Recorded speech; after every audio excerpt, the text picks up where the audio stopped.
Mirëmbrëma. Këtë javë, mushen plot 35 vite nga i mëngjes kur në Shkodër u kremtu mesha parë pas një heshtje të gjatë. Ishte 11 nënori i vitit 1990. Shumë për jush e dini se qeveria komuniste e kohës e pat shpall ndalimin e fesë dhe ateizmin shtetëror të Shqipërisë qysh në vitin 1967. U shkatru në objektet e kultit, u burgosën klerikt e u ndalu çdo praktikim feje. Madje edhe lutja në vetmi u konsideru krim. Por arsyeja nuk ishte thjesht të goditej besimi. Qëllimi më i thellë. Qëllimi ishte më i thellë. Të goditej çfarë do besimi e përullësie, adhurimi e shpirtërimi jashtë atij të partisë. Eksperimenti ishte i qartë. Të shkatërrohej shpirtënorja dhe të lartësohej materialja. Njeriu mos e kërkonte përshtatshmërinë, por të theksonte kafshërorin. Shqiptari nuk duhet të ishte i lirë si zogjt, por kafsh pune, si qetë e parmendës. Gati qerek shekullit më pas, eksperimenti dështoi. Sepse njeriu edhe kur i heq gjithçka, prap se prap kërkon kuptimin. Dhe ajo mesh në Shkodër nuk ishte thjesht një akt fetar.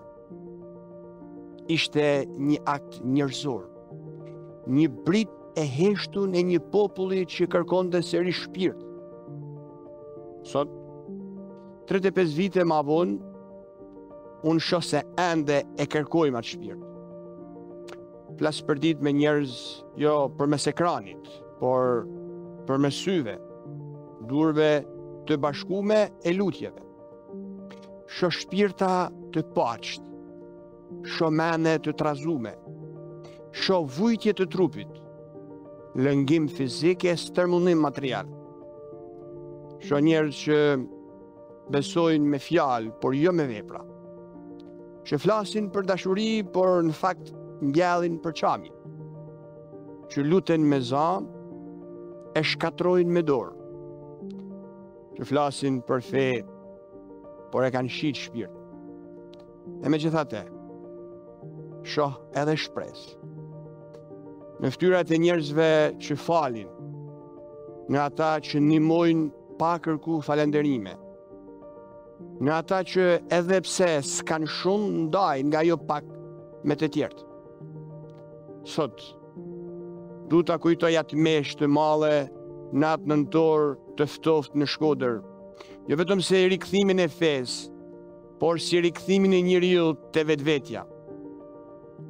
Let mos e humbasim atë rikthim. Le ta rigjajmë shpirtënorën brenda nesh. Qofshim besimtar e qofshim ata që nuk besojnë.